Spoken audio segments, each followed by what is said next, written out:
Hello everyone, it's Shannon with the Odious Soul. It is November 23rd and I can't believe I haven't kept up on garden videos this summer. Life in Georgia has been amazing. We have been doing so much outdoor stuff. I mean, between work, motorcycles, hiking, adventures, I just haven't had time for videos. But this video is dedicated to Matea, my next door neighbor, who was like, oh my gosh, our house is in your videos. So Matea, this one's for you. All right, so this is what the garden looks like at 12:45 p.m. on a Saturday. Everything is still growing. Obviously things have died, new things are coming up for winter, but let's take you around and show you exactly what we got. The first thing I want to show you is this fig tree that decided in November it wanted to start trying to grow a fig. Obviously it's a little confused. The pomegranate, still alive, still growing, has not tried to grow any fruit, so looking good there. In this bed is where I had cucumbers earlier this year, going up the trellis. Cucumbers are all gone. I actually had really big pest problems with cucumbers this year, so I'll have to figure that out for next year. But right now I have sweet peas growing on it, super cute. And this is all lemongrass. So lemongrass should be perennial. I'll probably cut some of this back and dry it for teas and cooking, but I'll leave like the chunk in the bottom. I've seen pictures of where these get huge, and right now this is only a little taller than my knee, but I know they will get bigger. So I might have to consider transplanting this at some point. The next bed here is all of the hot peppers. These are huge. So these are shoulder head height. So these are like 5 foot, 6 feet tall right here. These were a big guy from Burpee. They were like really big, jalapeno-like, and they produced incredibly well. You can still see some, and this is actually like a baby. Like they were 2-3 times the size at peak. Then we had like regular jalapenos in here, chilies, Anaheim, all different kind of things in here, Tabasco ones, and some of them grew incredibly well, and you can still see we're still got hot peppers still growing. It was really cold this morning. I think right now it's only 54, but we still have flowers. Now, unfortunately, I haven't seen bees or pollinators in a while. I think it's getting too cold for them to come out. So I don't think we're gonna continue to see new fruits. We might get another hot spell, who knows? But it's crazy to still see things growing like peppers, you know, the end of November. It blows my mind. This is the asparagus bed. I have trimmed out some of the dead, or the browned, I can't say dead, the browned ferns, which is what you should do at the end of every season. As it turns brown, you can trim it back. But we still have like baby asparagus growing. Like, look at that. You know, just crazy. On the other side, you'll see my nasturtium. My nasturtium did not do well here at all this year. I didn't get a single flower on any of the nasturtium plants. So I'm gonna have to look into that and see why I failed. Is it the region? Is it the kind I'm getting? Do I need to plant it in a different environment? So we'll be following up to see what I can do to have more successful nasturtium last year, because back in Maryland my nasturtium got huge and beautiful and did not do so well down here. On this bowl here we have a grape. I did have green beans in here with this, and the green beans of course took over. I have cleaned all that up now though, so now we just have the grape. So hopefully it sustains itself. I'm thinking of connecting this bed to that bed somehow, or filling in another bed or making this bed just bigger, because I can't mow in between it. And that was a pain point this year, just cosmetically. So I'll probably do something to lift this bed higher, keep the weeds out, and make it a bigger or addition to that point. And then in this side of the swing, we still have a geranium that likes to bloom. Look at this stuff. Look at that. I mean, it's just crazy. Yeah, I need to clean it out. It's definitely a little dead looking. Down here is another grape that is doing much better than the one on the other side. Like you can see, that one, itty bitty. This one has exploded. And then I did get some flowers addition to kind of, all right, here's a real story. My man was supposed to meet me at Lowe's after he got off work. He was running late. So what do? I stare at flowers and I watch all the bees and pollinators make love to the plants.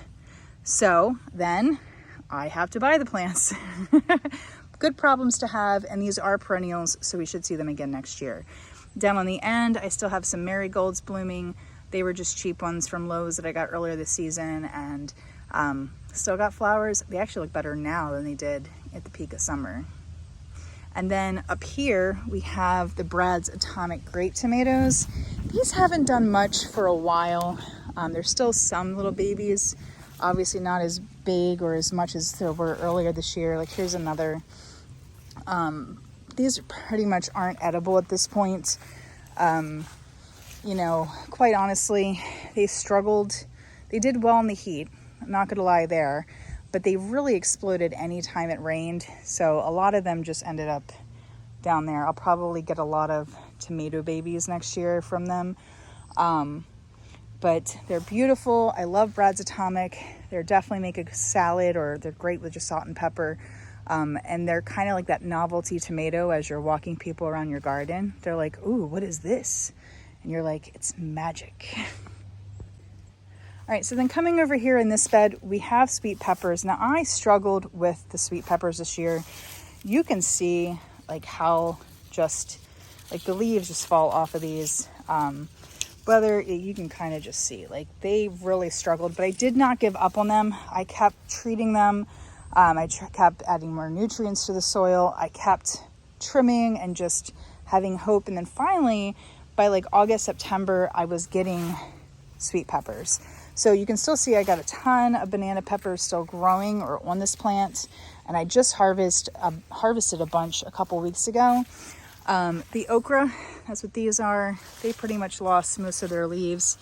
They started getting like a powdery mildew type thing. And but I'm not really pressed. We got a ton of okra off of them. I actually just cut back one that was looking, and these things are like massive. They remind me of bamboo almost. They're so resilient with the stems. So a funny thing happened. I was inside editing videos and I realized that after I talked about the okra, I must have never pushed play, or it fell into photo mode. So I get to talk about everything all over again. Yay, at least I look a smidgen better today. Anyway, let's get back to what's in the beds. All right, so here is the okra. Next to that we have beets, radishes, I think some turnips and some carrots.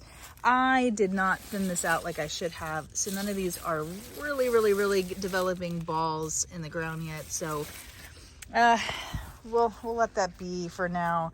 In this bed that's next to sweet peppers, okra, and root vegetables, we have these beautiful eggplants. Like, look at these plants. They are huge. And they're still getting flowers, but I think it's a little too cold. I don't expect any of them to truly turn into eggplants at this point. Everything is just so slow of growth. So don't expect to see any more fruit. I am letting the last plant kind of go all out so I can harvest the seeds in that one. Right here, I had another batch of cucumbers that also just got disgusting. Anytime I picked the cucumbers, it would just be like smushy, full of worms. So again, cucumbers and trying to be successful with them is going to be a big goal for next year because I love cucumbers. On the other end of the bed, we also have more sweet peppers. And just like those, these really struggled with just lots of issues. But we have been getting peppers off of them. I actually just harvested some yesterday. And the bed next to it, then we have Swiss chard. And we also have little baby mustards coming up. So I did have big mustard plants here. They went to seed, midsummer. So these are the offspring from that. So I didn't have to. These are all volunteers. So just letting them come up. The Swiss chard, I've actually been a little disappointed with down here. I know we've had, kind of drought issues, so having to keep it moisturized. But we actually had a lot of pest problems too. Like mid to late summer, we had army worms that were definitely all over them, which I never had a problem with pest on the Swiss chard back in Maryland. So I will be looking into that a little bit more. I do have tomatillos here. These were a late start. I tried starting them inside. None of them successfully germinated to a nice, strong, healthy plant. So I ordered fresh seeds from Burpee, did direct sow like July, and actually had a pretty good bountiful plethora of tomatillos. But you'll see, like, it looks like they got almost like a powdery mildew. They turned yellowish. So I have not taken the time to investigate this. So I don't know if this stemmed from a nutrition deficit. I know a lot of these, you know, they would look normal, and then as they would ripen, they would start getting like pest issues. Now it's getting colder, so we're seeing less of that. But definitely will investigate. Down here we have celery, which I can't actually grow celery to where it looks like celery in a store. I have kept this. It smells amazing. I will probably trim this and use like the tops and stuff when I'm baking my turkey for Turkey Day. And next to it, I have rosemary. Growing rosemary in the ground has been such more successful for me than ever trying to grow it in pots. Oh my gosh, and it just smells. I wish you guys had smell-o-vision, because this just, oh my gosh, it smells so good. I love the smell of rosemary. And then in the last bed down here, we have all the leafy greens. Down here, we had arugula go to seed earlier in the season, so this is volunteers from that. I do have 2 small little zucchini squash plants there that have not done anything, have not gotten any bigger. They just kind of stayed small, but I did plant them later in the season.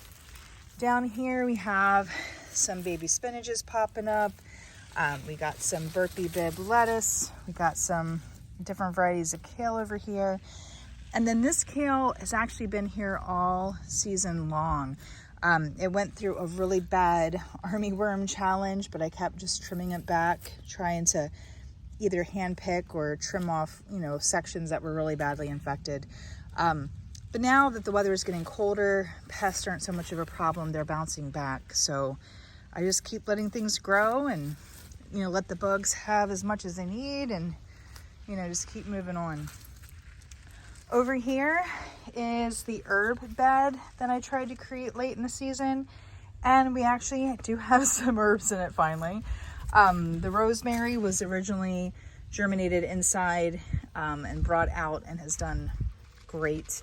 This was supposed to be sage, but apparently Burpee put the wrong seeds in, so it's actually just arugula. We've got one little itty bitty baby cilantro plant. You know, catnip that the cats just are killing. The dill is really taken off since the weather got cold.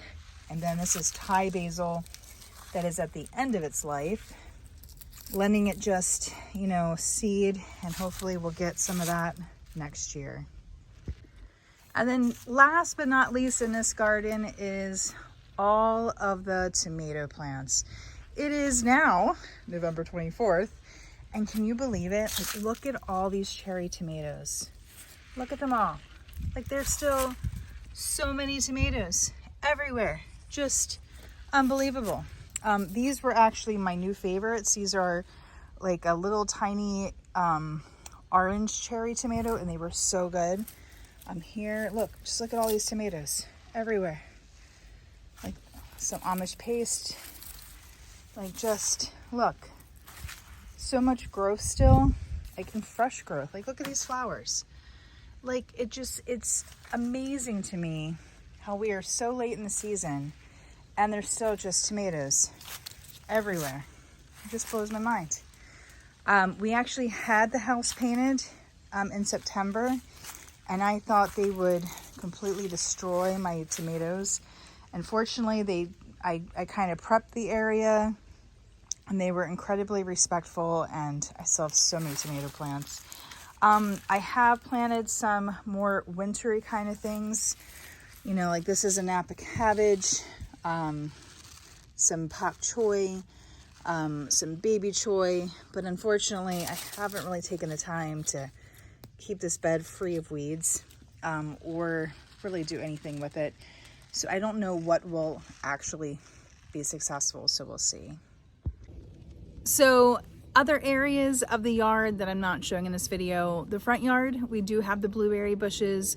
I planted a third one up there. I did originally have 3, but one was so small it just didn't survive. 2 of them did really well. One of them is actually like the pink lemonade blueberry, but did throw in a third blueberry bush later in the season, I think end of September. So that one's still kind of, you know, looking alive. The strawberry plants up there are doing amazingly well, so good. I'm actually thinking, where can I transplant some of the new growth? Not that I planted them too close together or anything like that, but definitely as time goes on, I'm going to have so many extra strawberry plants, which is exciting. So what else did I do? We have the 2 apple plants, apple trees that are next to the driveway. They're still looking alive. They did get leaves. They didn't get any fruit this year. And I also planted 3 pawpaw trees in the very back by the creek, or midway, right past the first creek. I figured that would be the best place, so that way they can stay, you know, moisturized and, you know, and fed back there. So I invested in some pretty decent sized pawpaws, so hopefully we'll have fruit from them within a year or 2. I was either buy the big ones for like $70 a pop, or buy little tiny twigs for $30 that would take 3 to 4 years before they could fruit, and that's if nobody runs them over. So I was like, let's go with the bigger ones. That way I know for sure that people will see them and not try to like hit them with the dirt bikes. So overall, my first year gardening in Georgia has been amazing. You know, focused on the perennials, getting as many things in the ground as possible for, you know, long use. I need more space. I need more vertical space for like growing beans next year, and also for growing the squash and zucchini.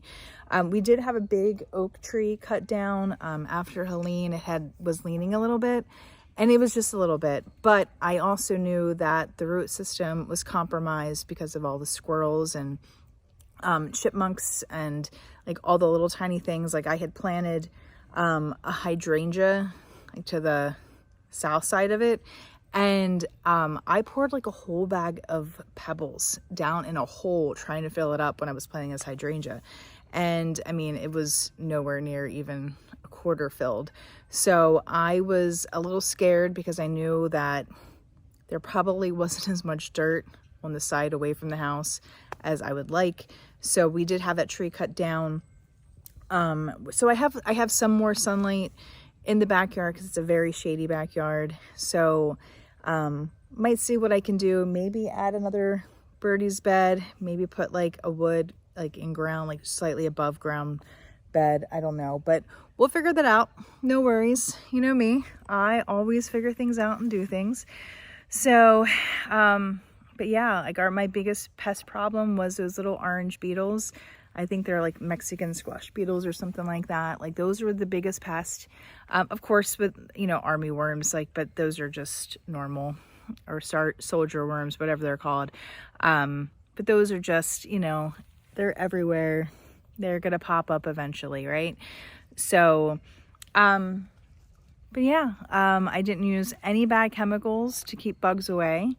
I wanted to just let it be as natural as possible to see what I got.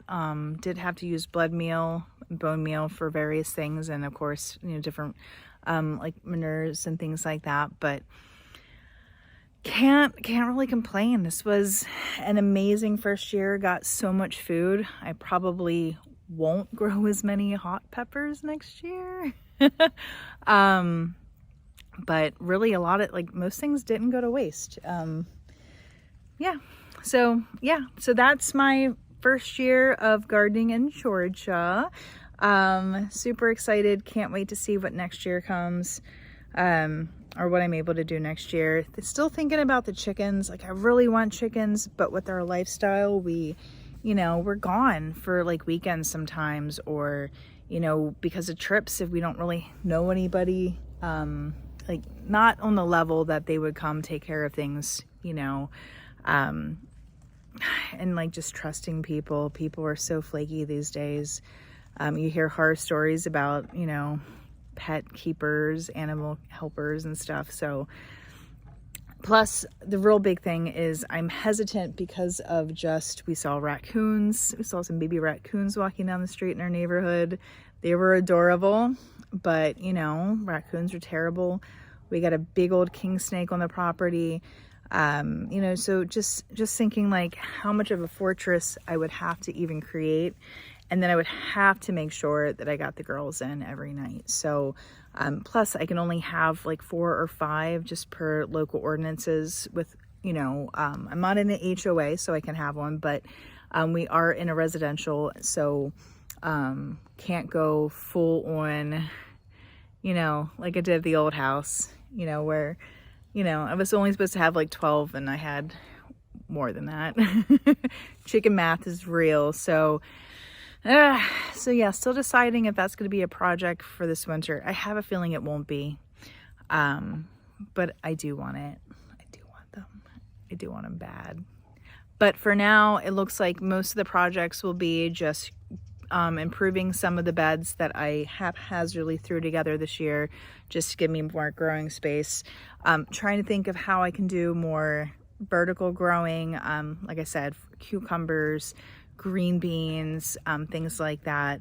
And then also just ground space. Like we did not have any success growing pumpkins, but I did plan a poorly like shady area. It didn't start off too shady, but as the leaves grew, it got more shady.